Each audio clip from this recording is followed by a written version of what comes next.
நல்ல பரலோக தகப்பனே, இந்த மாலை வேலைக்காக நன்றி செலுத்துகிறோம். இதோ இந்த நாளிலும் கூட சுவாமி, இந்த புதிய மாதத்துல எங்களுக்கு ஜீவன் சுகம் கொடுத்து இன்னொரு மாதத்துக்குள்ள அடி எடுத்து வைக்கும்படியான கிருபையை தந்திருக்கிறீர். உண்மை துதிக்கிறோம், உண்மை ஸ்தோத்தரிக்கிறோம்.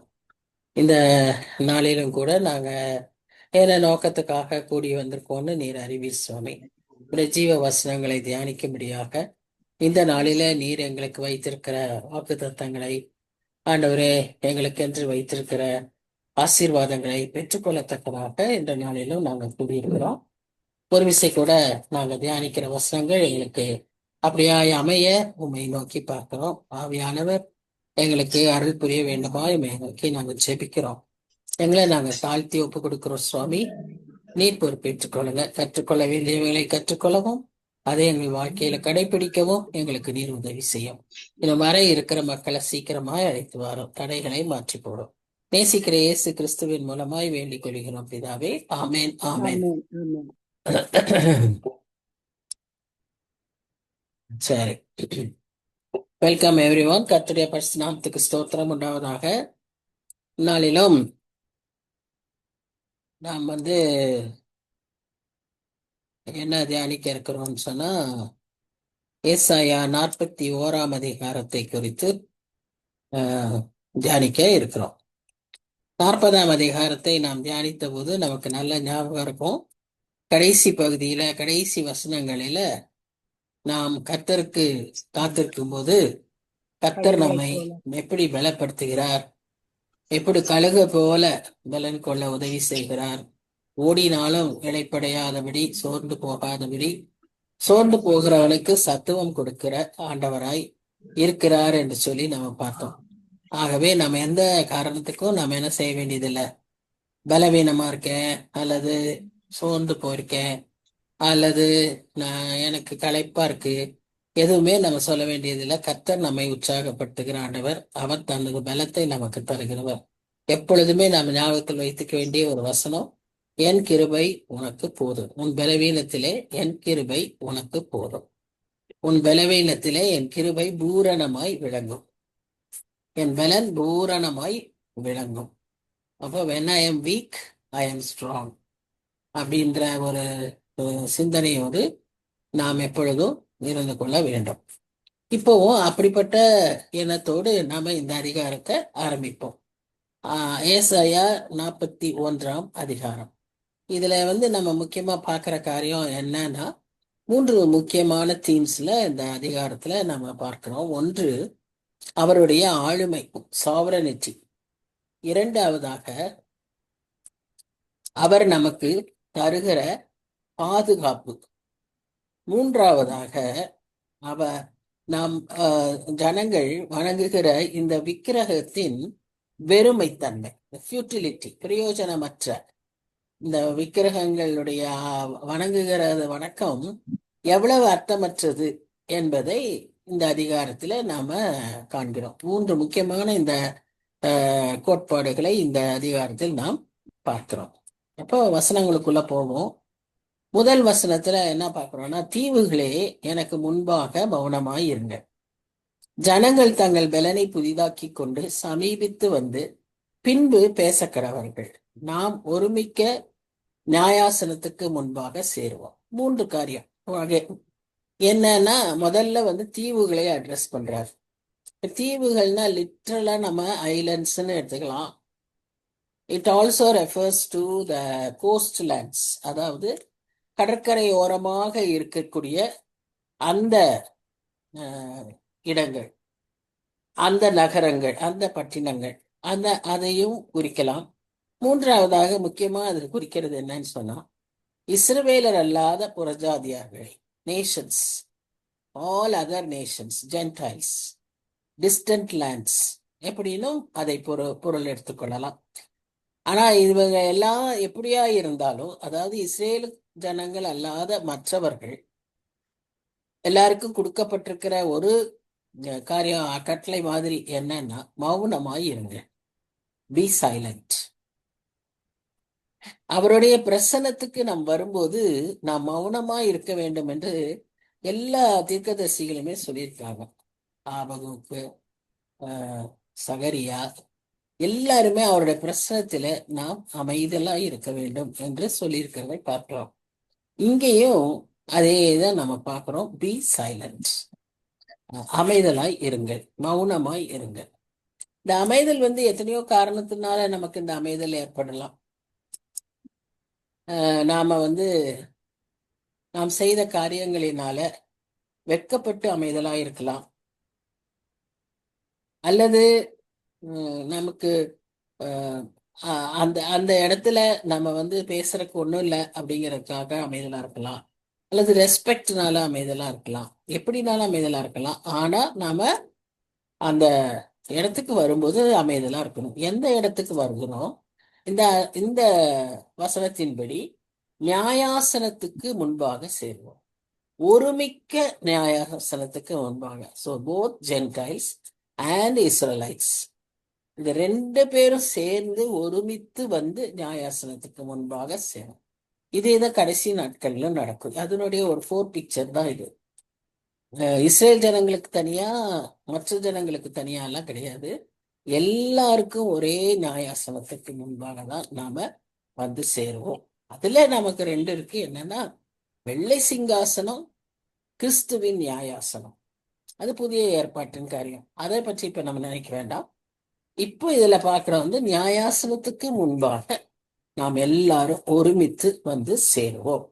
அப்படி வரும்போது என்ன பார்க்கிறோம்னு சொன்னா, கடந்த அதிகாரத்துல வசத்தபடி நம்முடைய பலனை புதிதாக்கி கொண்டு, இப்போ கர்த்தருடைய பிள்ளைகளுக்கு அந்த பலனை புதிதாக்கி கொள்ளும் ரகசியம் தெரியும். நமக்கு கடந்த அதிகாரத்துல நாம் அதை வாசித்தோம். நாம் கர்த்தருக்கு காத்திருக்கும் போது புது பலன் அடைகிறோம். சோ காத்திருக்குதல் எவ்வளவு இம்பார்ட்டன்ட்னு பாருங்க. நியாயாசனத்துக்கு முன்னா வரும்போது நீங்க என்ன செய்யணும்? பலனை புதிதாக்கி கொள்ளணும். அதற்கான வழியை அவர் நமக்கு சொல்லி கொடுத்திருக்கிறார். ஆனா இந்த ஜனங்களுக்கு அது தெரியாது. இவர்கள் தங்கள் சொந்த காரியமாக அவர்கள் என்ன செய்வாங்க? தங்க பலனை புதிதாக்கி கொள்ள முயற்சிப்பாங்க.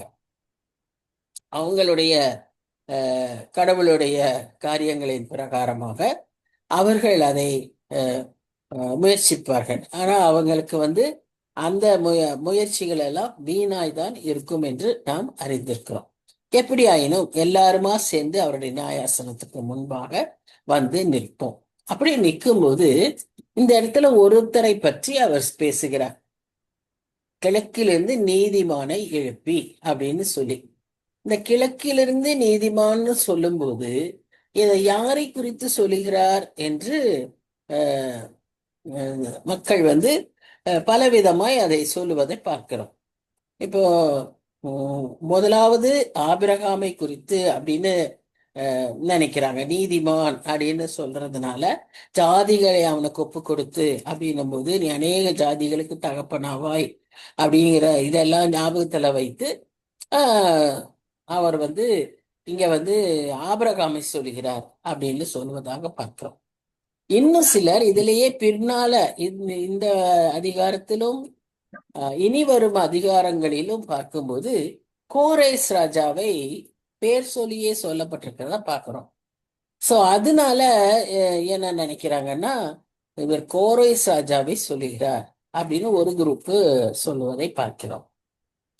இன்னும் சிலர் இது இயேசு கிறிஸ்துவை சொல்லுவதாகவும் நம்ம பார்க்கிறோம்.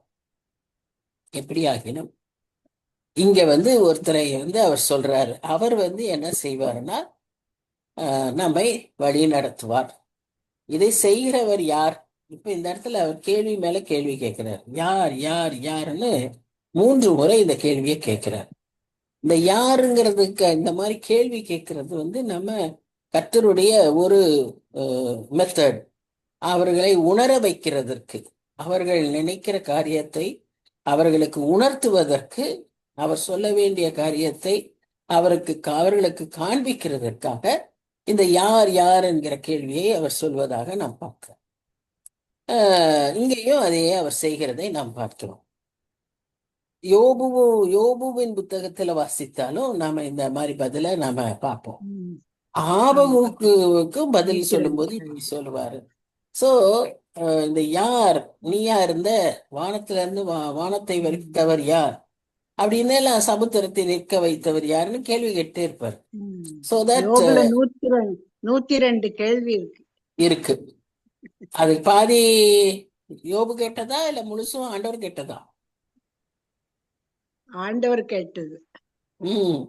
கோபுவும் நிறைய இல்ல, 2 கேள்விகள். பேரும் மாறி மாறி. அதான் மோஸ்ட்லி காட் தான் கேக்குறாங்க இந்த இடத்துல. அதான் அதான் ஆனா யோபுவும் நிறைய கேள்விகளை கேட்டுக்கிட்டே இருப்பார். அப்படி நம்ம பாக்குறோம். யோபுடைய கேள்விக்கு அவர் இன்னொரு கேள்வி மூலமாவே தான் பதில் தருவார். இவர் ஒரு கேள்வி கேட்டிருப்பாரு, அதுக்கு அவர் அந்த கேள்வி இன்னொரு கேள்வி மூலமா அவருக்கு அந்த பதிலை தருவார். ஸோ எனிவே, பட் அதுதான் கர்த்தர் நிறைய கேள்விகளை எதுக்கு கேட்கிறாருன்னா நம்மை உணர்த்துவதற்காக. இங்கேயும் அதே மாதிரி தான் கேட்கிறாரு. ஆனா கடைசி அவர் சொல்ற ஒரு காரியம் என்னன்னா எஸ்டாப்ளிஷ் பண்றாரு. முந்தினவராயிருக்கிற கர்த்தராகிய நான் தானே, பிந்தினவர்களோடும் இருப்பவராகிய நான் தானே. ஐ ஆம் தி ஐ ஆம். ஆபிரகாமுக்கு அதே வார்த்தையை சொன்னார், நீர் யார்? ஐ ஆம் தி ஐ ஆம். இங்கேயும் அதே வார்த்தையை சொல்றாரு. அதுல இன்னொன்னு ஆட் பண்ணி சொல்றாரு, ஆல்பா ஒமேகா, ஆதியும் அந்தமும் ஆனவர் அப்படிங்கிறத அவர் அங்க சொல்றத பார்க்கிறோம். இருக்கிறவரும் இருந்தவரும் இனி வர போகிறவரும் நான் தானேன்னு சொல்லி வெளிப்படுத்த விசேஷத்துல சொல்வதை நாம் பார்க்கலாம். இப்படியாக ஆபிரகாமோ அல்லது கோரேஸோ இப்படி. இதுல நமக்கு என்ன பியூட்டினா, கோரேஸ் ராஜா ஒரு புறஜாதியான ராஜா, ஆபிரகாம் கர்த்தருக்கு பயந்த மனுஷன். ஆனா கோரேஸ் ராஜாவை இவ்வளவு முக்கியத்துவப்படுத்தி கோரேஸ் ராஜாவுக்கு இப்படி ஒரு காரியத்தை அவர் செய்வதை நாம் பார்க்கிறோம். அவரை நீதிமான் என்று சொல்வதை நாம் பார்க்கிறோம். இன்னும் நீங்க இந்த கோரேஸ் ராஜாவை நல்லா கொஞ்சம் ஃபாலோ பண்ணீங்கன்னா, எஸ்ராவின் புத்தகத்திலும் நாளாகம புத்தகத்தின் கடைசி பகுதியிலும் நாம பார்க்கும்போது எப்படி அவரை முன்குறித்து பிறப்பதற்கு 150 வருஷத்துக்கு முன்னாலேயே இந்த கோரேஸ் என்கிற பெயர் சொல்லி அந்த ராஜான்றத சொல்லப்பட்டிருக்கிறத பார்க்கணும்.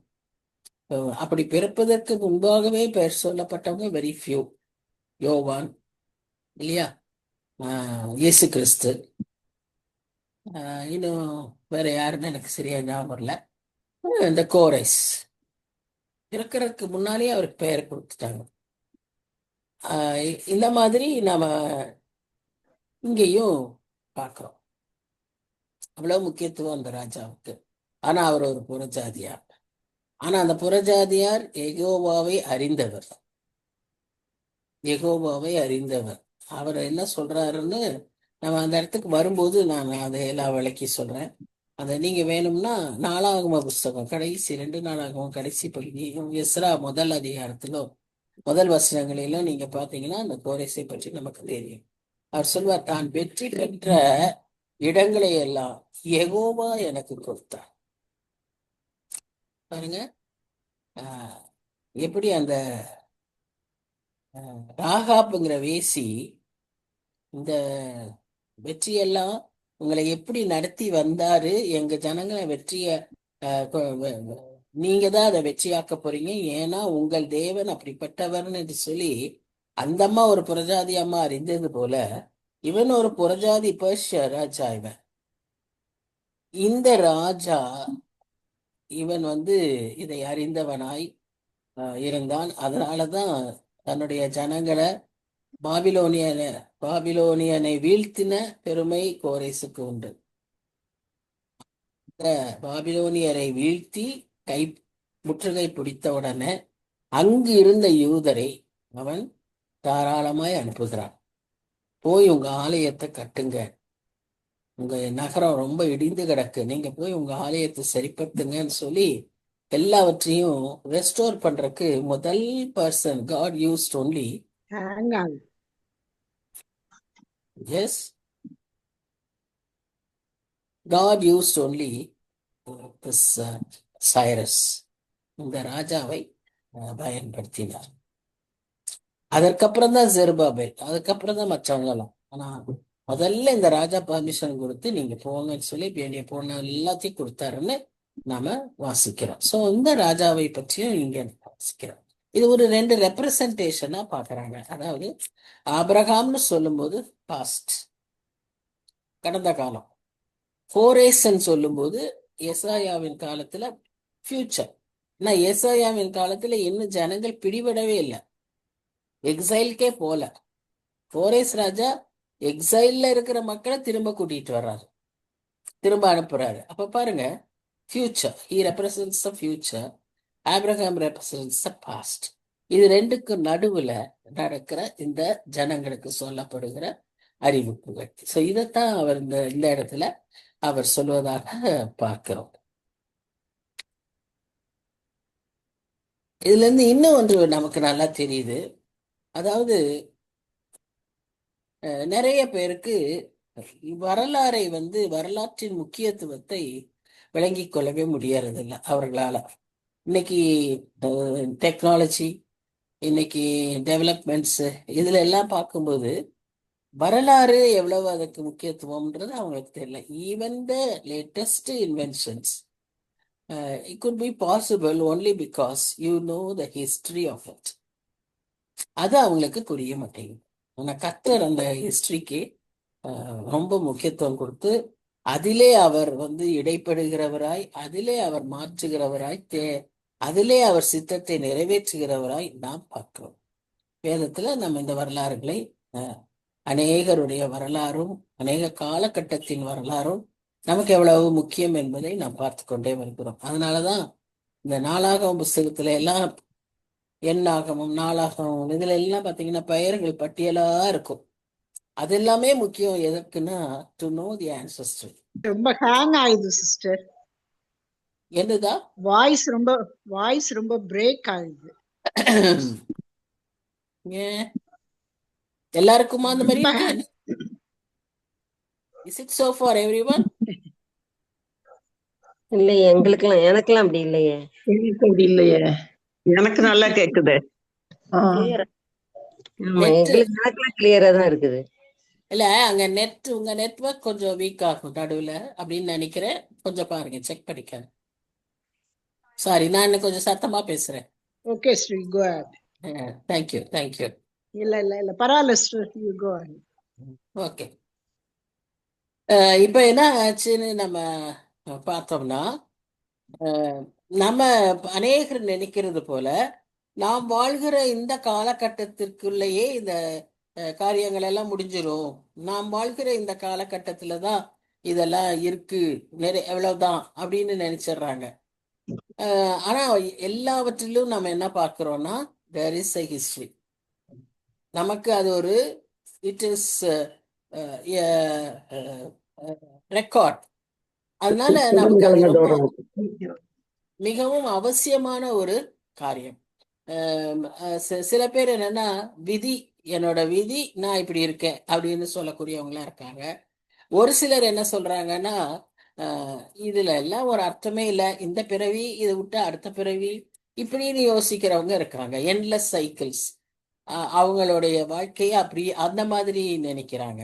ஆனா இங்கே நாம பார்க்கிறோம், எல்லாமே ஏற்கனவே திட்டமிட்டு கர்த்தர் அதில் இடைப்பட்டு காரியங்களை மாற்றி கொடுக்கிற ஒரு பெரிய ஒரு விளைவுகளை உண்டு பண்ணுகிற சரித்திரங்களை நாம் பார்க்கிறோம்.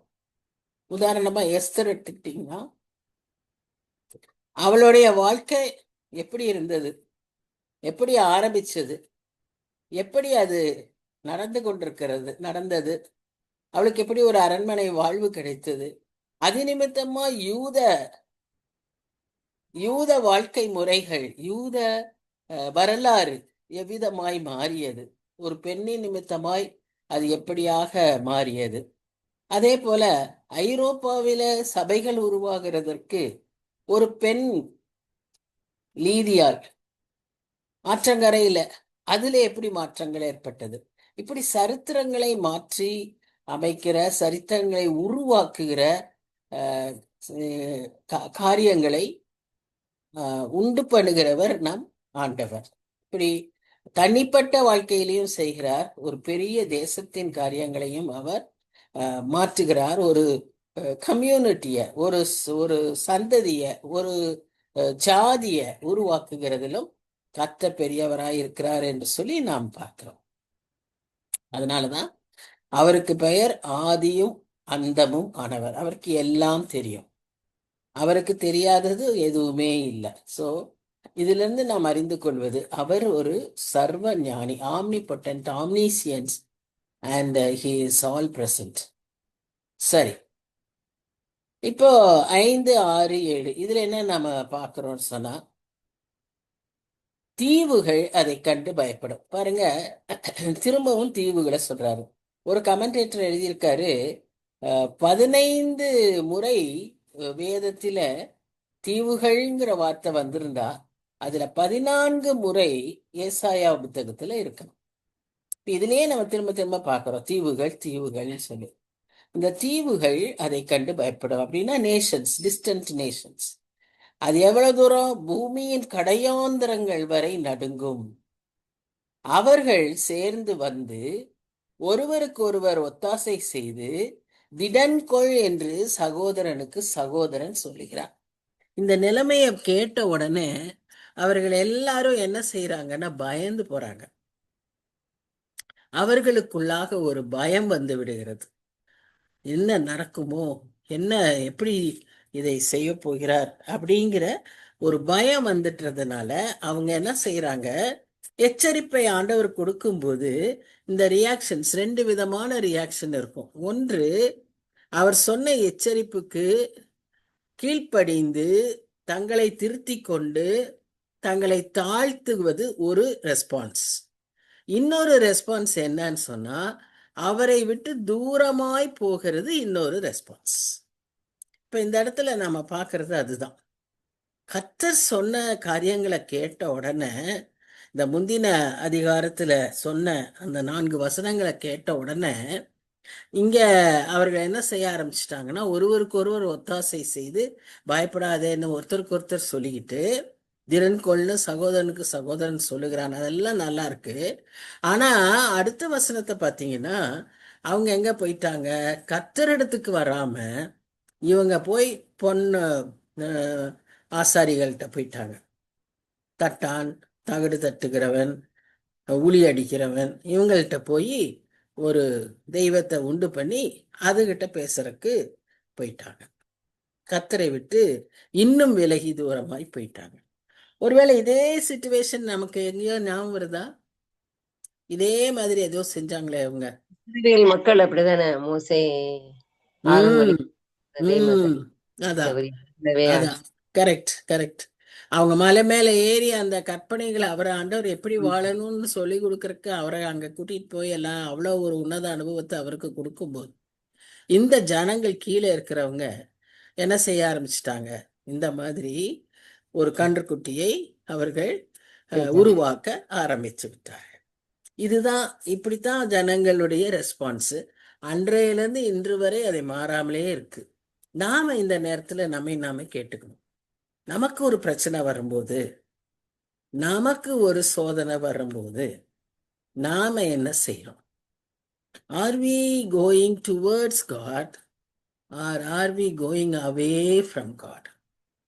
யோசிக்க வேண்டிய காரியம். கர்த்தரை நாம கர்த்தரிடத்திலே நம்மளை முழுமையா ஒப்பு கொடுத்து கர்த்தரிடத்துல நம்மை சரண்டர் பண்றோமா, அல்லது கர்த்தரை விட்டு நாம் வெகு தூரமாய் போகிறோமா? யோசிக்கணும். அதுதான் இன்றைய கேள்வி. ஏன்னு சொன்னா, இப்படி இருக்கிற ஜனங்கள் கர்த்தரையே ரிஜெக்ட் பண்ணிடுவாங்க. அப்படி அவங்க கர்த்தரையே ரிஜெக்ட் பண்ணிட்டா கர்த்தரும் அவர்களை ரிஜெக்ட் பண்ணிடுவார். இதுதான் சத்தியம். பாருங்க, ரோமர் 1ஆம் அதிகாரம் 18 25 வசனங்கள்ல நாம அதுதான் பார்க்கிறோம். கர்த்தரே அவர்களை அசுத்தமான காரியங்களுக்கு ஒப்பு கொடுத்தாருன்னு பார்ப்போம். ஏன்னு சொன்னா, இவங்க எவ்வளவு சொல்லியும் கேட்கல. அது அவங்களே அவங்களுக்கு ஏற்ற சொரூபங்களை, பறவைகளை, மிருகங்களை உருவாக்கி வணங்கி அப்படியாய் அவர்கள் தங்களை மாய்த்து கொள்வதனாலே கர்த்தரும் அவர்களை கைவிட்டு விடுவார், கேட்டுக்கு ஒப்பு கொடுத்துருவார்.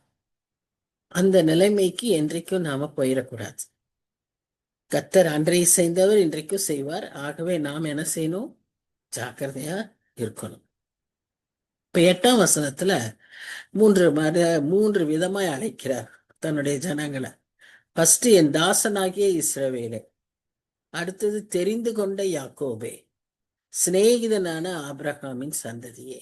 மூன்றும் ஒரு கூட்டத்தார தான் ரெஃபர் பண்ணுது. இன்றைக்கு இந்த மூன்றும் நம்மையே தான், நமக்கும் அதே காரியம்தான். நம்மையும் அதே மாதிரி தான் அழைக்கிறார். நமக்கும் இது பொருந்தும். என்ன, என் தாசனாகிய இஸ்ரவேலேன்னு சொல்லும்போது, தாசன், நீ என் தாசன். அந்த தாசன்கிற வார்த்தைக்கு சர்வன்ட், அவர் அந்த ஒரிஜினல் ரூட் வேர்டு பார்த்தீங்கன்னா அதுக்கு வந்து இபோட் அப்படின்னு இருக்கும் ஹீப்ரூவில். அதுக்கு அர்த்தம் வந்து சர்வன்ட். இன்னுமே அதுக்கு சரியான விளக்கம் பார்க்கணும்னா அடிமை, ஸ்லேவ். அப்போ இஸ்ரவேல அவர் எப்படி கூப்பிடுறாரு, அந்த ஜனங்களை எப்படி கூப்பிடுறாரு, என்னுடைய அடிமைகளே. அடுத்தது நான் உங்களை தெரிந்து கொண்டேன், நான் தெரிந்து கொண்ட யாக்கோபே. மூன்றாவது என் சிநேகிதனான ஆபிரகாமின் சந்ததியே. ஆபிரகாம் வந்து அவருடைய ஃப்ரெண்டு. அப்ப நாமும் அவருடைய ஃப்ரெண்டு. வருவோம், அதற்கு வருவோம். இந்த இடத்துல அவர் சொல்றாரு, நான் உன்னை பூமியின் கடையாந்தாரங்களிலிருந்து. அப்போ he is now talking to the distant lands. எருசலேம் குடிகளுக்கு மாத்திரம் அவர் பேசல. இந்த ஒவ்வொரு வசனத்திலையும் நாம பார்க்கறது என்னன்னா, அவர் ஒரு ஜனத்துக்காக மாத்திரம் பேசல, எல்லாரையும் ஒருமித்து தான் பேசுகிறார். இப்படி அவர் அந்த இன்க்ளூசிவ்னஸ் அவர்கிட்ட இருக்கிறதுனாலதான் நாமும் அந்த இன்க்ளூசிவ்னஸ்ல அந்த ஆசீர்வாதத்துக்கு சுதந்திரவாளி ஆகிறோம். இல்லைன்னா நாம வெளியே தான் இருப்போம். ஆனா அவர் தன்னுடைய மந்தையின் ஆடுகளாய் நம்மையும் சேர்த்து கொண்டார். அதுதான் அர்த்தம். So not any distinction by geographical boundaries. இந்த நாடுன்னு எல்லை, இன்னைக்கு நம்ம எல்லைகளுக்காக எவ்வளவோ போராடிட்டு இருக்கிறோம். இந்த நாடு எனக்கு வேணும், அந்த நாடு வேணும், எனக்கு இதை நான் கைப்பற்றுவேணும்னா ராஜாக்கள் அன்றையிலேருந்து இன்றைக்கு வரைக்கும் அது ராஜாவாலனால பிரசிடெண்ட்டாக இருந்துட்டு ட்ரை பண்ணிக்கிட்டு இருக்காங்க. ஆனால் இங்கே நாம் என்ன பார்க்குறோன்னா, எல்லைகளால் அவருடைய மந்தையை பிரிக்க முடியாது. ஒன்றே ஒன்று தான், அவர் பின்பற்றி அவருக்கு கீழ்ப்படுகிற எந்த ஆடா இருந்தாலும் அவருடைய சொந்த ஆடு.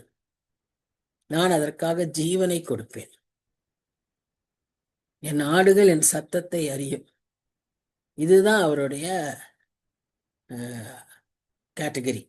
ஸோ நாம் அதற்குள்ளாக இருக்கிறோம். அதனால தான் அவர் சொல்றாரு, நான் உன்னை வெறுத்து விடவில்லை. நீ எனக்கு விரோதமா போய், என்னைய விட்டு தூரமா போய், எனக்கு பிடிக்காத ஒரு உருவத்தை உருவாக்கினா கூட கர்த்தர் அந்த ஜனங்களை விடுவித்து கூட்டிட்டு வந்தாரா இல்லையா? அப்பேற்பட்ட ஜனங்களை தான் கூட்டிட்டு வந்தார் இல்ல. ஆனா தொடர்ந்து பாவம், திரும்பி திரும்பி தப்பு, திரும்பி திரும்பி எதிர்ப்பு, திரும்பி திரும்பி முறுமுறுப்பு. அதுக்கப்புறம் தான் அவர் வந்து வெளியவே வந்த பிறகு, வாக்குத்தத்தத்தை நிறைவேற்றின பிறகு, இந்த ஜனங்கள் யாரு உள்ள போகக்கூடாதுன்றார். ஏன்னா கானான் தேசத்தின் ஆசீர்வாதத்தை இவங்க கெடுத்துருவாங்க. அதனால இந்த ஜனங்கள் யாருமே உள்ள போகக்கூடாதுன்னு அடுத்த சந்ததியை அவர் அனுப்பினதாக நாம் பார்க்கிறோம். ஸோ இப்படி நாம வெளியே வந்தும் ஆசீர்வாதத்தை இழந்து விடாதபடிக்கு ஜாக்கிரதையா இருக்கணும். ஸோ இந்த மக்கள் என்ன பண்றாங்கன்னா, காட் ரிஜெக்டிங் பீப்புளா இருக்காங்க, ஐடல் மேக்கிங் பீப்புளா இருக்கிறாங்க. ஆனாலும் கூட அவர்களை தன்னுடைய அடிமைகளாக அவர் ஏற்றுக்கொள்கிறார், தன்னுடைய சர்வன்ஸா அவர் ஏற்றுக்கொள்கிறார். அப்படிப்பட்டவங்க அன்னைக்கு நான் முதல்லயே நம்ம பார்த்துருக்குறோம். அடிமைகள்னு சொல்லும்போது எந்த தனிப்பட்ட உரிமை அவர்களுக்கு கிடையாது. அவர்களுக்கு எந்த தனிப்பட்ட உரிமை கிடையாது. எல்லாமே அவர்கள் வந்து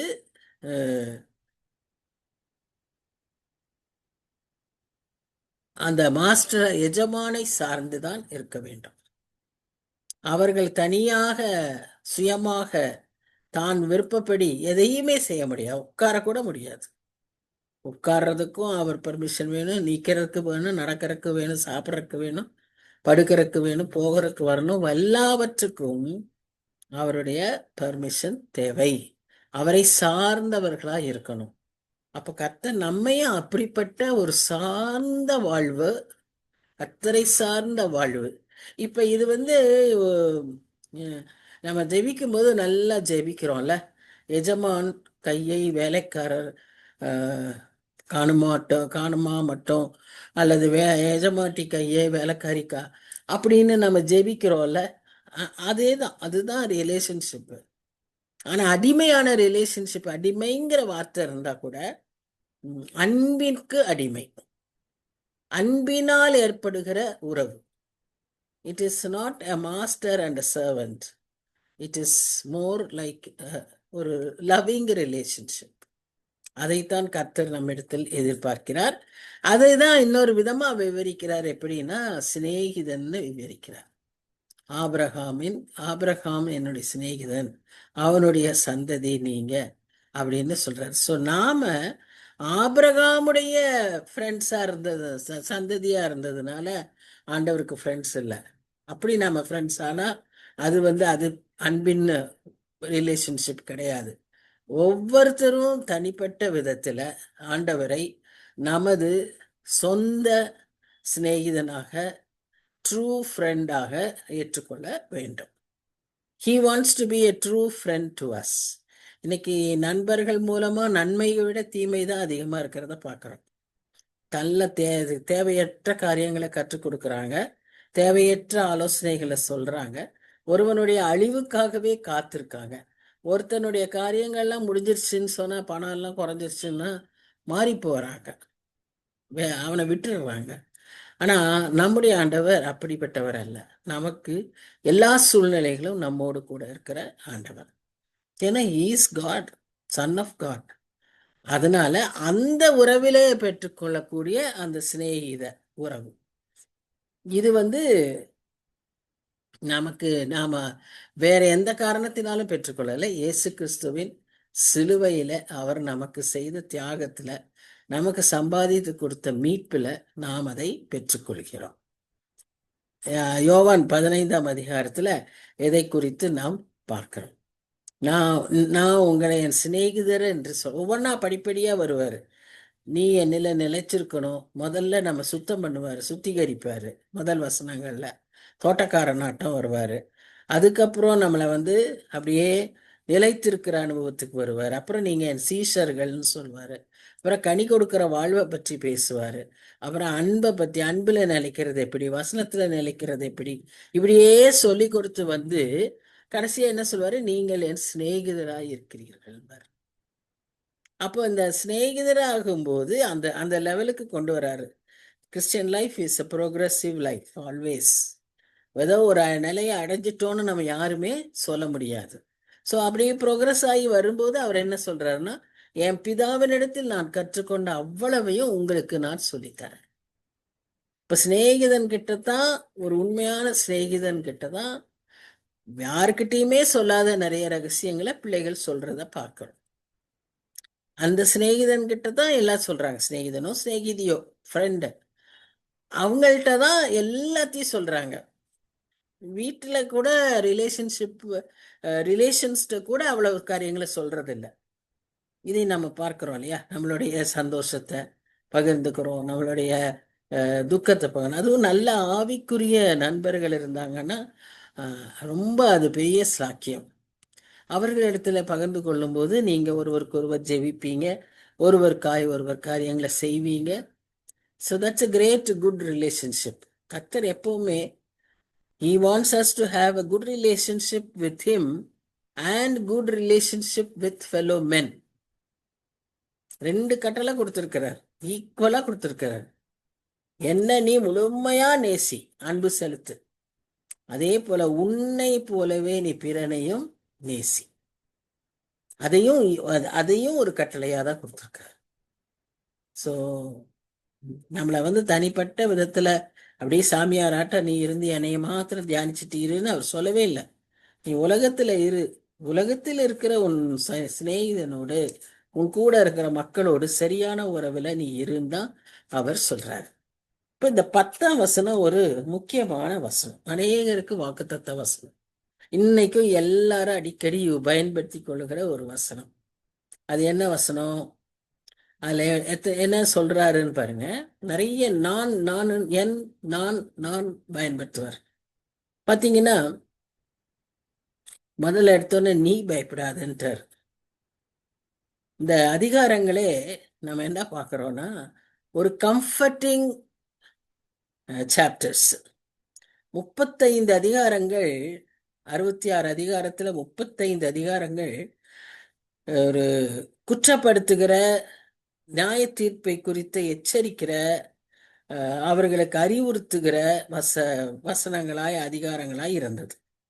நடுவில் ஒரு 4 அதிகாரங்கள் அந்த வரலாற்றை குறித்து இருந்தது எசேக்கியா காலத்துல.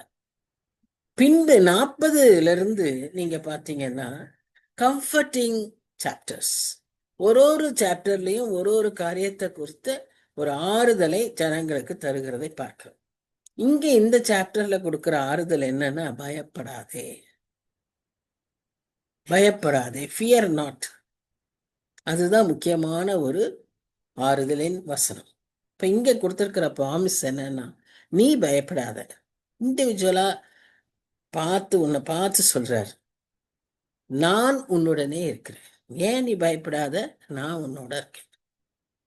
திகையாதே, நான் உன் தேவன். யாரு என்னோட இருக்கிறாங்க? ஐயோ, நான் உன்னோட இருக்கிறேன்னா என்ன அப்படின்னா, நான் உன் தேவன். அடுத்தது சொல்றாரு, நான் உன்னை என்ன பண்ணுவேன்? பலப்படுத்தி உனக்கு சகாயம் பண்ணுவேன். சகாயங்கிறது அது ஒரு ஃபேவர், நமக்கு அந்த நேரத்துல கிடைக்க வேண்டிய ஒரு உதவி. யார் மூலமாவது கூட கிடைக்கும், அது ஃபேவர். அப்புறம் சொல்றாரு, என் நீதியின் வலது கரத்தினால் உன்னை தாங்குவேன். So he assures us of a spiritual guidance, a spiritual blessing. பாவம் செய்யாதபடி பரிசுத்தத்துல நாம் வாழும்படியாக நீதியின் வலது கரத்தினால் உன்னை தாங்குவேன். எவ்வளவு பெரிய ஆசீர்வாதமான வசனம் பாருங்க. அது அநேகருக்கு இது ப்ராமிஸ், வாக்கு தத்துவம். எல்லா சூழ்நிலையிலும் அது நமக்கு வாக்கு தத்துவம். அடுத்த வசனம் பார்த்தீங்கன்னா, இதோ உன்மேல் எரிச்சலா இருக்கிற யாவரும் வெட்கி லட்சையடைவார். உன்னோட வழக்காடுகிறவர்கள் நாசமாக்கி ஒன்றுமில்லாமல் போ. இன்னைக்கு நீ பயந்துட்டு இருக்கிற காரியம் என்னவா இருக்கும்? எதனால தெரியல. ஒருவேளை அன்னைக்கு இருந்த அந்த எருசலேம் ஜனங்களுக்கு அந்த பயம், அந்த நேரம், அந்த சூழ்நிலை அப்படியா இருந்துச்சு. அநேகர் அவர்கள் மேலே எரிச்சலாயும், அநேகர் அவர்களோடு போராடுகிறவர்களாயும் இருந்தபடியினாலே அவர் சொல்றாரு, உன்மேல எரிச்சலா இருக்கிறவங்க வெக்கி போவாங்க, உன்மேல வழக்காடுகிறவங்க நாசமாகி ஒன்றுமில்லாமல் போவார்கள். உன்னோடு போராடினவர்களை நீ தேடியும் காணாதிருப்பாய். உன்னோடு யுத்தம் பண்ணின மனுஷர் ஒன்றுமில்லாமல் இல்பொருள் ஆவார்கள். 4 விதத்துல அவங்களுக்கு இருந்த பயத்துக்கான காரியத்தை அவர் அப்படியே மாற்றி போடுகிற தேவனாய் இருக்கிறார். இந்த பேசேஜ்ல முதல்ல அவர் என்ன சொல்றாரு? நான் உன் தேவன், உன்னோடு கூட இருக்கேன். கடைசியா இதெல்லாம் இந்த சூழ்நிலையெல்லாம் நான் இப்படி மாற்றி போடுவேன்னு சொல்லிட்டு அப்புறம் மறுபடியும் அவர் என்ன சொல்றாரு? உன் தேவனா இருக்கிற கர்த்தராகிய நான் உன் வலது கையை பிடித்து பயப்படாதே, நான் உனக்கு துணை நிற்கிறேன் என்று சொல்றேன். நீ எங்க போனாலும் சரி, நீ யார்கிட்ட பேசணும்னாலும் சரி, யாரை எதிர்நோக்கினாலும் சரி, நான் உனக்கு துணை நிற்கிறேன். நீ இருட்டுல போறியா? நான் உனக்கு துணை நிற்கிறேன். நீ ஒரு பெரிய ஒரு யுத்தத்துக்கு எதிரியை சந்திக்க போறியா? நான் உனக்கு துணை நிற்கிறேன். எப்பேற்பட்ட சூழ்நிலையினாலும் நான் உனக்கு துணை நிற்கிறேன். இதை விட நமக்கு என்ன வேணும்? எவ்வளவு அன்புள்ள தேவன், எப்படி நம்மை புரிந்து கொள்ளுகிற தேவன், எப்படி நமக்காய் வழக்காடுகிற தேவன். எல்லாத்தையும் சொல்றாரு பாருங்க. அவங்க தேடினாலும் கண்டுபிடிக்க முடியாது, அப்படி தூக்கி வீசிடுவேன். அவங்க இல்பொருள் ஆயிருவாங்க. என்ன மாதிரி வசனங்களை கொடுத்துருக்காங்கல்ல, அற்புதமான வசனங்கள். 41 அந்த கடைசி வசனம் வரைக்கும் 41 அதிகாரம் 10 இந்த 13 வசனம் வரைக்கும் அருமையான வசனங்கள். இந்த பயம், ஏன் பயப்படுறது? பயம்ன்றவங்கள இந்த பயத்தை குறித்து கொஞ்சம் நம்ம பார்ப்போம். என்ன மாதிரி பயம் நம்ம கிட்ட இருக்கு? இந்த பயம் நம்ம கிட்ட இருக்கக்கூடாது. அதனாலதான் அவர் சொன்னார், நான் உன் கூடயே இருக்கிறேன்னு. அவ்வளவு தனிப்பட்ட விதத்துல பாயிண்ட் அவுட் பண்ணி சொல்றாருன்னா இந்த பயம் நம்ம இடத்துல இருக்கக்கூடாது. இது வந்து இரண்டு விதமான பயங்கள். ஒன்று கன்ஸ்ட்ரக்டிவ் ஃபியர், இன்னொன்று டிஸ்ட்ரக்டிவ் ஃபியர். அது சம்டைம்ஸ் ரேஷனலா இருக்கும், இன்னொரு வந்து இர்ரேஷனலாகவும் இருக்கும். அப்படின்னா என்னன்னு பார்த்தீங்கன்னா, இப்போ fear of the Lord is the beginning of wisdom. கர்த்தருக்கு பயப்படுதலே ஞானத்தின் ஆரம்பம். இந்த பயங்கிற வார்த்தையை இன்னைக்கு இருக்கிற வாலிப பிள்ளைகள் சொல்லிட்டேன், பயம்னு சொல்லிட்டீங்கல்ல, அப்ப அந்த பயமே எனக்கு இருக்கக்கூடாது, அது என்ன பயம்னாலும் இல்லை, இப்படிதான் அவங்க எடுத்துக்குவாங்க. ஆனா நாம அப்படி இல்லை. ஆண்டவருடைய பிள்ளைகள் நமக்கு ஆவியானவர் தெளிவை கொடுத்திருக்கிறாரு. கர்த்தருக்கு பயப்படுதல் ஞானத்தின் ஆரம்பம். இந்த பயம் நமக்கு அவசியம். இன்னொன்னும் அதை வந்து இன்னும் விளக்கி, கர்த்தருக்கு பயப்படுற பயம் என்னன்னா தீமையை வெறுக்கிறது. இதெல்லாமே நீதிமொழிகள் புத்தகங்கள்ல நாம வாசிக்கிறோம். இன்னும் சில சமயங்கள்ல நமக்கு இந்த பிராக்டிக்கல் ஃபியர் அவசியம். நான் வந்து பயப்படாதேன்னு ஆண்டவர் சொல்லியிருக்கிறாருன்னு போயிட்டு நம்ம என்ன செய்யக்கூடாது, பாம்பை போய் கையில எடுக்கக்கூடாது.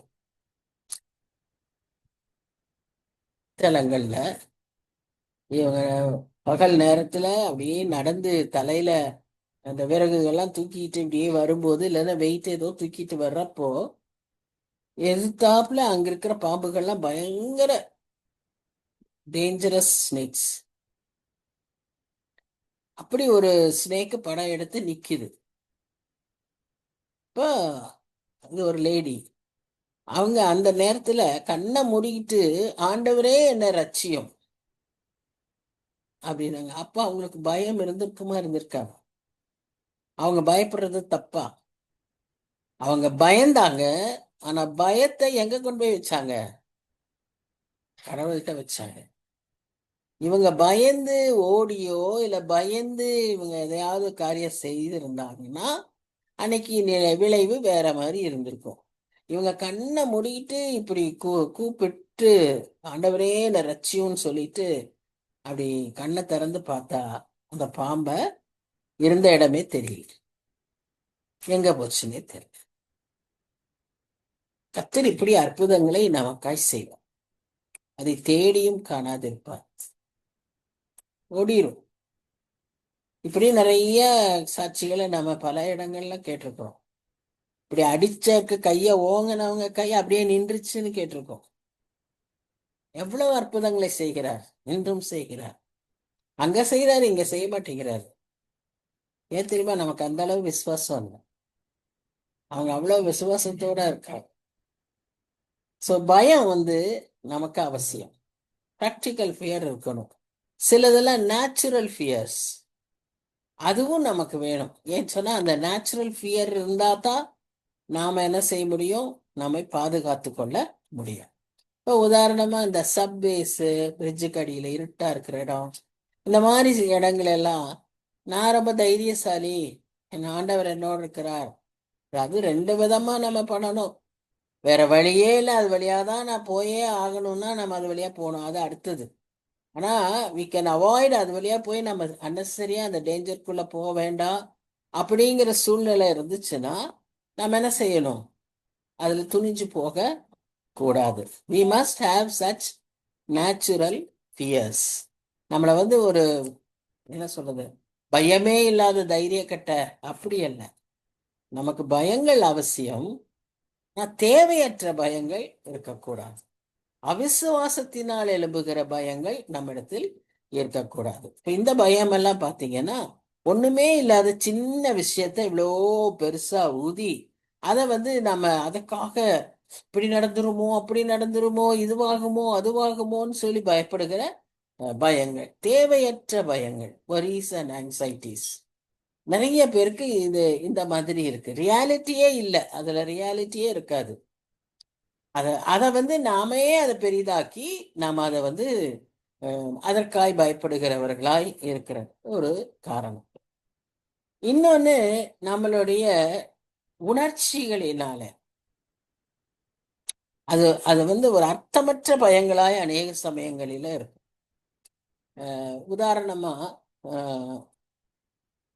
ஒரு ஆளை ஒரு ஆளை பார்த்தா கொஞ்சம் ஒரு நல்ல ஆள் மாதிரி இல்லைன்னு வச்சுக்கோங்களேன். அவன் உண்மையாவே நல்ல ஆளா இல்லையா நமக்கே தெரியாது.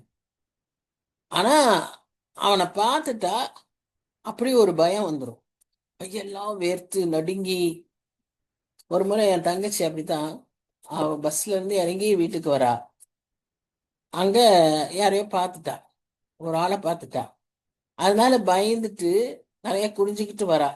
ஆக்சுவலா என் கசின் அவளுக்காக வெயிட் பண்ணி கூட்டிட்டு வரக்காக பஸ் ஸ்டாப்ல நிக்கிறான். ஊர்ல இருந்து வந்திருக்கான். பட் இவ வந்து இந்த பயத்துல தலைய குனிஞ்சிட்டு வந்தவ விடு விடு விடு விடு விடு விடுன்னு நடந்துட்டான். இவன் பின்னாலேயே இருந்து கூப்பிடுறான், பேபி பேபின்னு கூப்பிடுறான். அவ காதுலயே வாங்கிக்கல. கூப்பிட கூப்பிட இன்னும் பயந்துட்டு ஓடி வர. அங்க வந்து அப்படி மூஞ்சியே வெளுத்து போய் கையெல்லாம் ஈரமா அப்படி வேர்த்து போய் கிடுகிடுன்னு சொல்லக்கூட முடியல. இவன் பின்னாலே வந்து அப்படி காக்க பக்கன்னு சிரிக்கிறான். அப்போ பாருங்க, ஒரு உணர்ச்சி, ஒரு பயம், அதே மாதிரி ஒரு என்ன சொல்றது, அர்த்தமற்ற இர்ரேஷனல் இப்படி பயங்கள். சிலருக்கு வந்து இந்த ஃபோபியான்னு சொல்லுவாங்க. ஃபோபியான்னு சொன்னா இந்த படிக்கட்டுல மேல ஏறுறாங்க இல்லையா, இது சாதாரண உயரம் இல்ல, இன்னும் கொஞ்சம் மேல உயரத்துல படிக்கட்டுக்கு போனா, இந்த டாப் ஆஃப் த பில்டிங் எல்லாம் போனா அவர்களுக்கெல்லாம் என்ன இருக்கும், அது ஒரு பயம். அப்படி ஒரு ஃபோபியா. சிலருக்கு கூட்டம், நிறைய குழந்தைகளுக்கு அப்படி இருக்கும், கிளாஸ்ட்ரோஃபோபியா. கூட்டமே அவங்களுக்கு ஆகாது. இந்த தேர் இந்த மாதிரி கூட்டங்கள்லாம் எத்தனை பேர் மயக்கம் போட்டு இதாகிறாங்க. காரணம் not only because of this, but this kind of ஒரு ஃபோபியா. ஒரு ஒரு என்ன சொல்றது, ஒரு அலர்ஜிக் டிஃபென்சிவ் ரியாக்ஷன், அவங்களுக்கு அது பிடிக்காது. இப்படியும் இது ஒரு விதமான பயங்கள். ஆனா பிசாசின் மூலமாய் நமக்கு கொடுக்கிற ஒரு காமன் ஃபியர் என்னன்னா, ஃபியர் ஆஃப் டெத். அதுல அடிமைப்படுத்தி நம்மை நிறுத்திடும். மரணத்தை குறித்து, மரணத்திற்கு பின்பாய் இருக்கிற வாழ்வை குறித்து அறியாதவர்கள் மரணத்தை கண்டு பயந்து போவார்கள். மரணத்துக்கா அந்த வார்த்தை சொல்லறக்கே பயப்படுவாங்க. அதனுடைய காரியங்கள் எல்லாம் அவங்களுக்கு பெரிய பயமா இருக்கும். காரணம் அது பிசாசினுடைய காரியம். அவன் அவன் அனுப்புகிற அந்த பயம். சரி, இப்ப இந்த பயத்தை எல்லாம் நம்ம எப்படிதான் மேற்கொள்ளணும் அப்படின்னு பார்த்தா, அன்பின் மூலமாக, கர்த்தரிடத்தில் நாம் கொண்டிருக்கிற அன்பின் மூலமாக. அன்பு, பூரண அன்புக்கு என்ன இருக்காது, பயம் இருக்காது. 1 யோவான்ல வாசிக்கிறோம், அன்பிற்கு பயம் கிடையாது. லூக்கா 12:32 என்ன சொல்லுது?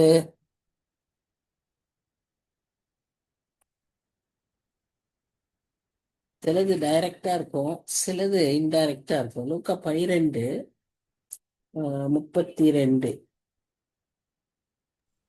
பயப்படாதே ம். சிறுமந்தையே, ம். உங்களுக்கு கொடுக்க உங்கள் பிதா பிரியமாயிருக்கிறார். பாருங்க, நீ எதுக்காக இப்ப இது வந்து ஒரு இர்ரேஷனல் ஃபியர். நமக்கு ஆண்டவர் வாக்குத்தத்தங்களை கொடுத்துருக்கிறாரு. அந்த வாக்குத்தத்தத்தை நம்பி நாம் என்ன செய்யணும், தைரியமா இருக்கணும் இல்லையா?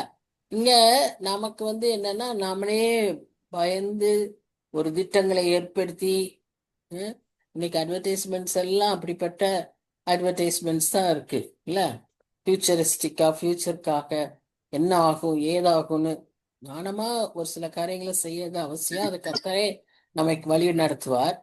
ஆனா அதுக்கு மேலாக இப்போ இப்படி ஒரு சில காரியங்களை கொடுத்து பயத்தை உருவாக்கி அதற்காக ஆயத்தப்பட வைக்கிறதெல்லாம் அது அவ்வளவு சரி கிடையாது. இன்னும் ஒண்ணு என்னன்னா, கர்த்தரை நாம் மேன்மைப்படுத்தணும்.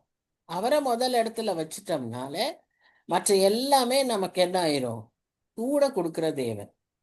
இப்போ உபாகமம் 10:12 வாசிச்சு பாருங்க.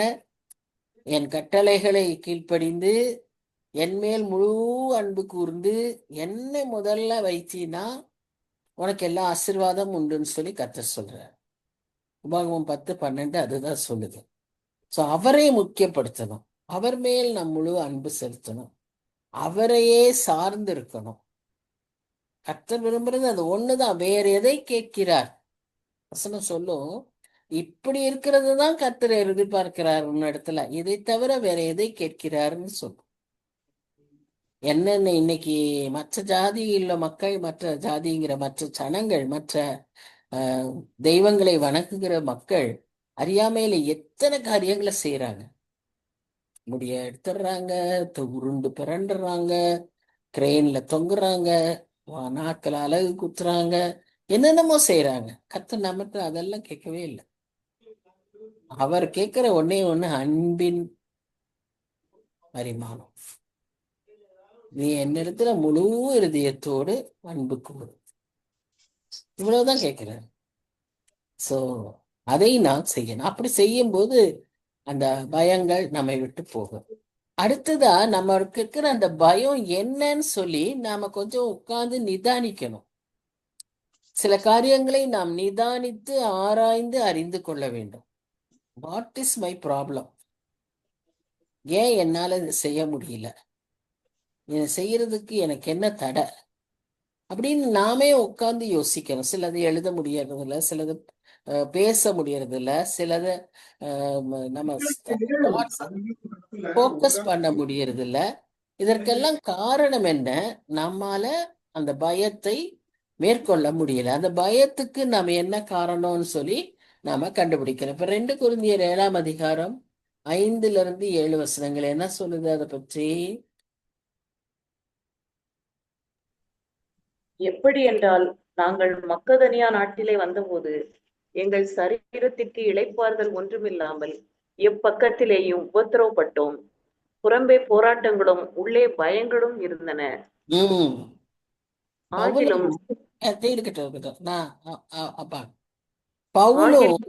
வேண்டாம், போதும் சிஸ்டர், போதும்.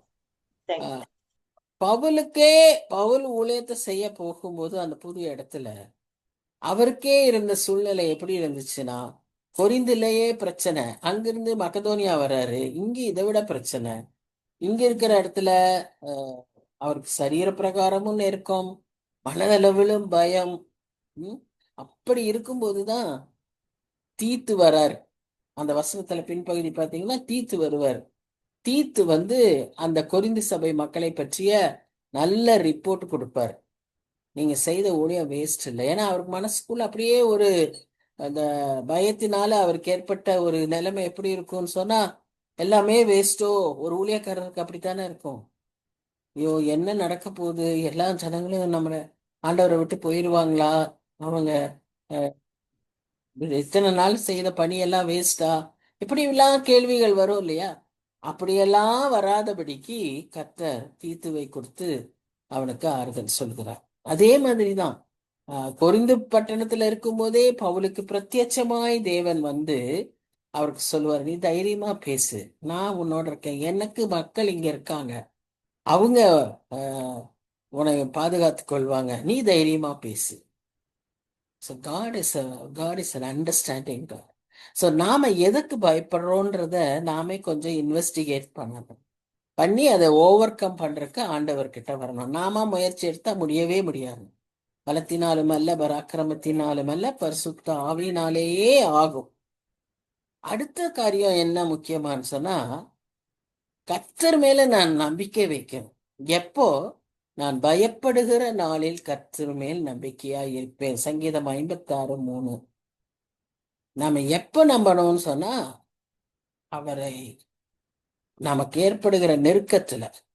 அதே போலதான் வாக்குத்தத்தம் என்ன? நான் உன்னை விட்டு விலகுவதும் இல்லை, உன்னை கைவிடுவதும் இல்லை. எபிரேயர் 13:5-6 நம்ம வாசிக்கும். ஸோ அப்படிப்பட்ட ஆண்டவரை நம்ம நம்பணும், அவர் மேல் அன்பா இருக்கணும், நம்முடைய பயத்தின் காரணங்களை ஆராய்ந்து கர்த்தரிடத்தில் திரும்பணும். 3ஆவதாக அவர் மேலேயே நம்பிக்கை உள்ளவர்களாய் இருக்கணும். 4ஆவதாக நம்முடைய சிந்தையை வேத வசனங்கள் ஆளும்படியாக, வேத வசனங்கள் நம்மை வழி நடத்தும்படியாக நாம் விட்டு கொடுக்க வேண்டும்.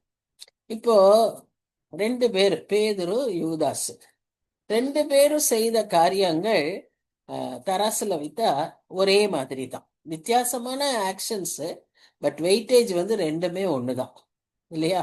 ஒருத்தன் பிட்ரேயல், ஒருத்தன் அதுவும் தான் பிட்ரேயல், இன்னொரு விதமா செய்யறான். சரி, ஆனா இவங்க 2 பேரும் ஒருத்தன் வந்து தப்பிச்சிட்டான், ஒருத்தன் மாட்டிக்கிட்டான். ஏன்னா இந்த பேதுருவுடைய அனுபவத்தை நீங்க பாத்தீங்கன்னா மார்க் 14:72 கோழி, அந்த ரூஸ்டர் கிரைஸ், அப்ப அவன் என்ன யோசிக்கிறான்னா, கர்த்தர் தன்னை பற்றி சொன்னதை நினைவு கூர்ந்து மனம் கசந்து அழுதான்.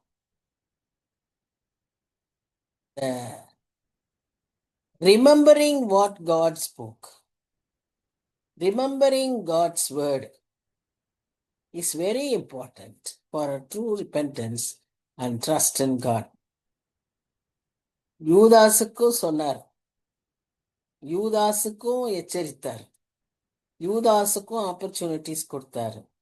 ஆனா யூதாசோ தான் செய்தது தவறுன்னு உணர்ந்து அவன் நேரா போய் பரிசேயர்கிட்ட போய் காசை கொடுத்து ஒரு வேர்ல்ட்லி கார்னல் ரியாக்ஷனை செய்யறான்.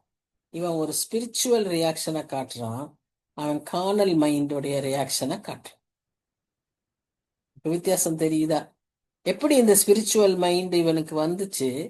வேத வசனங்களை அவன் நினைவு கூர்ந்தான். அவன் தான் சொல்றான், அது அவனுடைய அனுபவமா இருக்கிறதுன்னு எப்படி நமக்கு தெரியும்? கர்த்தரிடத்திலேயே அவன் சொல்றான், உம்மிடத்திலே நித்திய ஜீவ வசனங்கள் உண்டே, நாங்க எங்கே போவோம்? நீரே பிதாவின் குமாரனாகிய இயேசு கிறிஸ்து. இதெல்லாம் அவனுக்கு ரெவலேஷன்ஸ் எல்லாம் எப்படி இருந்துச்சு? Because he was filled with the word of God. இப்ப அது யூதாசிடம் இல்லை. அவன் மைண்டு பூரா மணி, அவன் மைண்டு பூரா பைசா, காணல் மைண்டு. இவன் மைண்டு பூரா வசனமும் ஆவிக்கும். பேத, இவன் இம்பல்சிவ், இவன் ரொம்ப ஒரு ரிஃபைன்டு ஃபெல்லோ கிடையாது, படிக்காதவன். ஆனா இவனிடத்தில் இருந்தது உயர்ந்த ஒரு காரியம், அதனாலே அவன் ஆசீர்வதிக்கப்பட்டான். இன்னொரு காரணம், நமக்கு பயம் எப்ப வரும்னா, நாம தனியா இருக்கும்போது, உலக பிரகாரமா தனிமையில இருக்கும்போது. அது எப்படிப்பட்ட தனிமையா இருந்தாலும் சரி, யாருமே இல்லாம எல்லாரும் வெளியே போயிருக்காங்க, நம்ம மாத்திரம் வீட்டுல தனியா இருக்கிறோம், அது உண்டு. அப்ப நமக்கு சும்மா ஒரு சத்தம் கேட்டாலே போதும். ஒரு இலை வந்து அப்படியே பறந்து போச்சுன்னா சர சர சரன்னு சத்தம் கேட்கும். அதுவே நமக்கு யாரோ நடந்து வராங்கன்னு நினைச்சுக்குவோம். இது நடக்கக்கூடிய ஒரு பயம். இல்லாதபடி தனிமையின் போது சிலருக்கு ஃபோர்ஸ்டு லோன்லினஸ். சிலர் எல்லாரும் இருப்பாங்க குடும்பத்துல, அப்பவே அவர்கள் தனிமையாய் உணர்வார்கள். அவங்க பேச்சை யாரும் கேட்க மாட்டாங்க, அவங்களுக்கு ஒரு மதிப்பு இருக்காது, அது ஒரு தனிமை. இப்படி பல தனிமைகள் இருக்கலாம். ஆனா கர்த்தர் என்ன சொல்றாருன்னா, you can never be alone because I am with you. Fear not, for I am with you. இதுக்கு தான் நம்ம கர்த்தரோடு இருக்கிற அந்த நெருக்கமான உறவுல இருக்கிறோம். அந்த நேரத்துல நம்ம என்ன செய்ய முடியும்? கர்த்தரை அழைக்க முடியும், கர்த்தரை கெட்டியா பிடிச்சுக்க முடியும், மனசுக்குள்ள ஜெபிக்க முடியும். நமக்கு கொடுத்துக்கிற ஒரு பெரிய ப்ரிவிலேஜ் என்னன்னா, இந்த பாஸ்டர்ல இப்படி நின்று இந்த இடத்துலதான் நீ கர்த்தர் இடத்துல ஜெபிக்கணும்னே கிடையாது, கண்ணை மூடிதான் ஜெபிக்கணும்னு கிடையாது, வாயை திறந்து பேசிதான் ஜெபிக்கணும்னு கிடையாது. உள்ளத்துல நம்ம நினைச்சாலே போதும். எவ்வளோ பெரிய ஸ்லாக்கியம் தெரியுமா? இது உண்மையா அனுபவிச்சாதான் தெரியும். எல்லாரும் சுத்தி இருக்காங்க, எல்லாரும் உங்களை விட பெரியவங்களா இருப்பாங்க, எல்லாரும் பெரிய அஃபிஷியல்ஸா இருப்பாங்க. அங்க நீங்க ஒரு மாதிரி எம்பாரசிங்கா ஃபீல் பண்றீங்க. சமீ, நான் வெக்கப்பட்ட கூடாது தப்பனே, என்னை காத்துக்கொள்ளுங்க. ஜெபிக்கணும். எப்படி ஜெபிக்கிறது? ஐசியூ வார்டு முன்னால நிக்கிறோம், டாக்டர் வந்து என்ன சொல்ல போறாரோ, சுவாமி உள்ள எல்லாத்தையும் நீர் பொறுப்பேற்றுக் கொள்ளுங்க, ஜெபிக்கணும். எப்படி ஜெபிக்கிறது? அதுதான் கர்த்தர் நமக்கு கொடுத்திருக்கிற ஒரு பெரிய ஸ்லாக்கியம். எந்த சூழ்நிலையினாலும் நம்ம ஜெபிக்க முடியும்.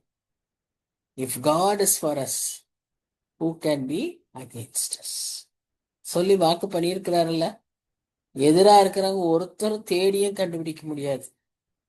அவர்கள் இல்பொருளாகி விடுவார்கள். அப்புறம் என்னப்பா நமக்கு? அவங்க எப்படிப்பட்டவங்களா இருந்தாலும், என்ன விதமான எதிர்ப்புகளா இருந்தாலும் எல்லாவற்றையும் சந்திக்கக்கூடியவர் நம் ஆண்டவர். ஏன்னா அவர் சர்வ வல்லவர்.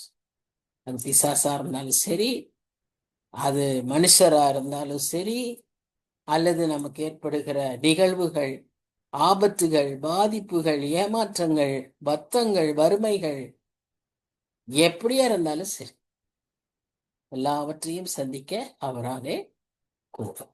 அதனால அவர் சொல்றது, நான் உன்னை என் நீதியின் கரத்தினால் தாங்குவேன். God is perfect. God is righteous. அந்த கரத்துல நம்மளை தாங்கிக்கு வரோம். அப்ப நமக்கு எந்த பயமும் தேவை இல்லை. 14ஆம் வசனத்துல என்ன சொல்றாருன்னா, அவர் திரும்பவும் இதெல்லாம் இவ்வளவு உயர்ந்த ஒரு அனுபவத்தை சொல்லிட்டு அவர் மறுபடியும் நாம் யாருங்கிறத அறிவுறுத்துறாரு. அந்த ஜனங்கள் யாருன்னு அறிவுறுத்துறாரு, அதே நம்மையும் அறிவுறுத்துகிறார். என்னது? யாக்கோபு என்னும் பூச்சியே, you are just a worm, you are just a small insect. பயப்படாத, நான் உனக்கு துணை நிற்கிறேன். மலை மாதிரி பெரிய யானை நிக்குது நம்ம முன்னால, மலை மாதிரி ஒரு பெரிய பிரச்சனை நமக்கு முன்னால் நிக்குது. நாம ஒரு சின்ன பூச்சி மாதிரி இருக்கிறோம். ஆனா சொல்றாரு, நான் உனக்கு துணை நிற்கிறேன். திரும்ப திரும்ப அந்த வார்த்தையை யூஸ் பண்றாரு பாருங்க. இந்த அதிகாரத்துல, பயப்படாதே, நான் உனக்கு துணை நிற்கிறேன். நமக்கு பயப்படுறதுக்கு பல காரணம் இருக்கு, பல ரீசன்ஸ் இருக்கு. ஆனா ஒவ்வொன்றுக்கும் அவர் சொல்றார், பரிசுத்தருமாகிய உன் மீட்பர் உரைக்கிறார். என்னன்னு? இதோ போர் அடிக்கிறதற்கு நான் உன்னை புதிதும் கூர்மையுமான பற்களுள்ள யந்திரமாக்குகிறேன். நீ மலைகளை மிதித்து நொறுக்கி குன்றுகளை பதருக்கு ஒப்பாக்கி விடுவாய், அவைகளை தூற்றுவாய். அப்பொழுது காற்று அவைகளை கொண்டு போய் சுழல் காற்று அவைகளை பறக்கடிக்கும். நீயோ கர்த்தருக்குள்ளே களி கூர்ந்து இஸ்ரவேலின் பரிசுத்தருக்குள்ளே மேன்மை பாராட்டி கொண்டிருப்பாய். உனக்கு முன்னால மலை மாதிரி ஒரு பிரச்சனை, பெரிய ஒரு பூதாகரமான ஒரு காரியம். கோலியாத்து தாவீது, ஒரு பெரிய மாமிசம், மலை பிரச்சனை அவ்வளோ பெருசு. நீயோ ஒரு புழு மாதிரி இருக்க. கோலியாத் அவனை பார்த்து நாய் அடிக்கிறதுக்காக தடியா கொண்டு வந்தேன்னு கேட்கிறாரு. அப்படி ஒரு ரொம்ப ஒரு கேவலமான ஒரு நிலைமையில நாம இருக்கோம். ஆனா கர்த்தர் சொல்றாரு, நான் உன்னோடு கூட இருக்கேன், உனக்கு துணை நிற்கிறேன். நம்மோடு கூட பக்கத்துல நிக்கிறாராம். அந்த சூழ்நிலைய நல்லா சொல்லுவீங்க, அந்த சூழ்நிலையில இங்க இருந்தாதான் உங்களுக்கு தெரியும் சொல்லுவாங்கல்ல. நம்ம அந்த சூழ்நிலையில் அவர் இருக்காரு நம்மோட. அப்ப பாருங்க, அவர் என்ன சொல்றாருன்னு, நான் உனக்கு துணை நிற்கிறேன் என்று சொல்லுகிறார். இந்த 14ஆம் வசனத்தோட நிறுத்திடுறேன். ஏன்னா 15க்கு அப்புறம் அது இன்னும் கொஞ்சம் எலாபரேட்டா நம்ம பார்க்க வேண்டியது இருக்கு.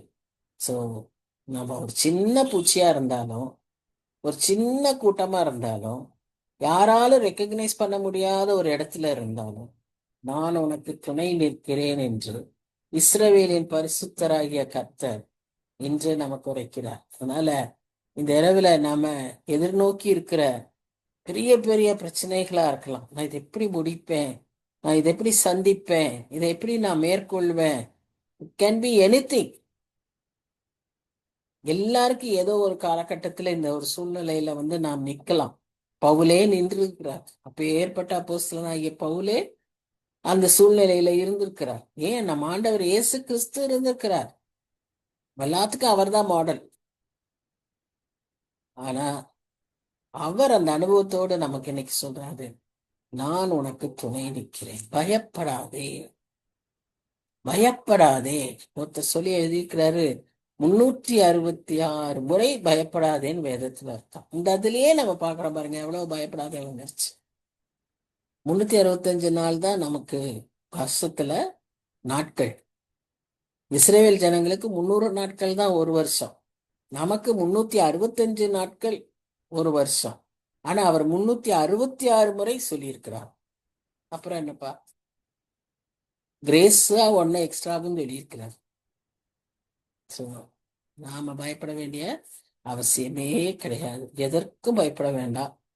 எல்லாவற்றுக்கும் அவர் நமக்கு துணை நிற்கிறார். எல்லா சிச்சுவேஷன்லயும் அவர் நமக்கு துணை நிற்கிறார். அவர் தன்னுடைய everything is under his control. நாம செய்ய வேண்டியதெல்லாம் bring everything into his control. நாம அதுல கொஞ்சமும் ஏதாவது செய்யணும்னு நினைக்க கூடாது. fully trust in him, fully surrender to him, bring everything to him. நம்ம சின்ன பூச்சினாலும் அடுத்த வாரத்துல பார்ப்போம், எவ்வளோ பெரிய பர்வதமா இருந்தாலும் எல்லாவற்றையும் சமபூமியாக்க கர்த்தர் நம்மை கொண்டு செய்ய முடியும். வருகிற வாரத்துல பார்க்கலாம். ஜெபிக்கலாம். நல்ல தகப்பனே, நன்றியோடு உம்மை துதிக்கிறோம். நல்ல உற்சாகமான அருமையான வாக்குத்தத்தங்களை கொண்ட ஆறுதலான வசனங்களுக்காக நன்றியோடு உம்மை துதிக்கிறோம் சுவாமி. எங்க தேவைகளை அறிந்தவர் நீர் சுவாமி. எங்க உள்ளங்களில் ஏற்படக்கூடிய கலக்கங்களை நீர் அறிந்திருக்கிறீர், பயங்களை நீர் அறிந்திருக்கிறீர் சுவாமி. ஆனாலும் எல்லா சூழ்நிலைகளிலும் எங்களோடு இருந்து எங்களுக்கு துணையாய் நின்று எங்களை காத்து ஆண்டவரே எங்களுக்கு எதிராய் வருகிற அனைத்து காரியங்களையும் நீர் பொறுப்பேற்றுக் கொள்கிறதற்காக நன்றியோடு நாங்கள் நம்மை துதிக்கிறோம் சுவாமி. கர்த்தர் என் பட்சத்தில் இருக்கும்போது நான் எதற்கும் அஞ்ச வேண்டியதில்லை என்கிறபடி நீர் எங்கள் பட்சத்தில் இருக்கிறபடினாலே நாங்க நன்றி செலுத்துகிறேன் ஆண்டவரே. நீர் எங்களை தெரிந்து கொண்டபடினாலே நாங்க நன்றி செலுத்துகிறோம் சுவாமி. நாங்க மாத்திரம் உண்மை அறியாதவர்களாய் இருந்திருந்தோமானால் என்ன நிலைமையில இருந்திருப்போம் சுவாமி. ஆண்டவரே, இன்றைக்கு நாங்க அனுபவிக்கிற இவ்வளவு சுதந்திரம், இவ்வளவு ஆசீர்வாதம், இவ்வளவு ஒரு உன்னத பலன், ஒரு உரிமை ஆண்டவரே, இதற்காக எல்லாம் நாங்க உண்மை துதிக்கிறோம் ராஜா. இதற்கெல்லாம் நீர் எங்கள்கிட்ட திரும்பி கேட்கிறது முழு ஆத்மாவோடும் முழு பலத்தோடும் முழு ஹிருதயத்தோடும் ஆண்டவரே உண்மையில அன்பு கூற வேண்டும் என்பது ஒன்றைத்தான் நீர் கேட்கிறீர் சுவாமி. அந்த அன்பினாலே எங்களை நிரப்பும். நாங்க இன்னும் உண்மை நேசிக்க எங்களுக்கு கற்றுத்தாரோம். அதே போல இந்த அன்பை நாங்கள் மற்றவர்களுக்கும் வெளிப்படுத்த எங்களுக்கு உதவி செய்யும். இந்த வாரத்துக்காக நன்றி செலுத்துகிறோம். அடுத்த ஸ்டடி வரைக்கும் உங்களுடைய பாதுகாப்பின் கரம், உங்களுடைய அன்பின் கரம், வழிநடத்தும் கரம், நீதியின் கரம் எங்களை தாங்கிக் கொள்ளட்டும். குறிப்பாக சிஸ்டர் சாந்தினிக்காக அதிகமாய் ஜெபிக்கிறோம்.